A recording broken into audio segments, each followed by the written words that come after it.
आज बिहान 10 बजेदेखि अहिले 6:30 बजे भयो। हामीसँग अझै पनि मौजुद हुनुहुन्छ। हामीले उहाँहरूलाई नै धन्वन्तरी देव भनेर मानेका छौँ। अहिले यहाँ खडा हुनुहुन्छ। उहाँ हुनुहुन्छ जलपरी, हाम्रो खाजा घरकी मालिकनी, जलपरी खाजा घरको मालिक होइन। किनभने यो नाम यहीँबाट राखिएको एकजना बाबु हुनुहुन्छ। उहाँ पनि धेरै ठाउँ हस्पिटल गएर निको नभएको। उहाँ साधक अहिले हाम्रो अफिस सिधाएर आउनुभएको छ। 6:30 बजिसक्यो। महादेव प्रसन्न बिहानको 10 बजीदेखि दर्शन गर्ने र हामी धनको पोको यो के छ भने दस्तुर हो होइन। कमलगट्टा, कालीगढी भन्छन् नि, महादेवी शान्ति हो। अनि पछि गौमती चक्र, जगतमाता प्रसन्न, यी प्रकृतिका समुद्री किराहरू होइन। अनि त्यो शङ्ख के अर्को के छ, यो कौडा भनेको है त, यी सामुद्रिक खजना हुन्।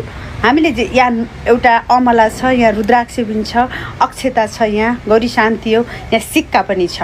किनभने यहाँको साधकलाई है त र केही रहेको म आज पूजा गर्छु, लक्ष्मी पूजाका दिन पूजा गर्छु र मेरा साधकहरूलाई यहाँ आउनेलाई म पछि पनि उपलब्ध गराउँछु पिर नगर्नुलाई। प्रसन्न पाथिभएर आज बिहानदेखि अहिलेसम्म लगभग कति आउनुभयो होला, 10 बजेदेखि अहिलेसम्म उहाँहरूलाई दर्शन गर्दै यो जतिले पाउनुभयो, नपाउनेले पछि पनि पाउनुहुन्छ है त।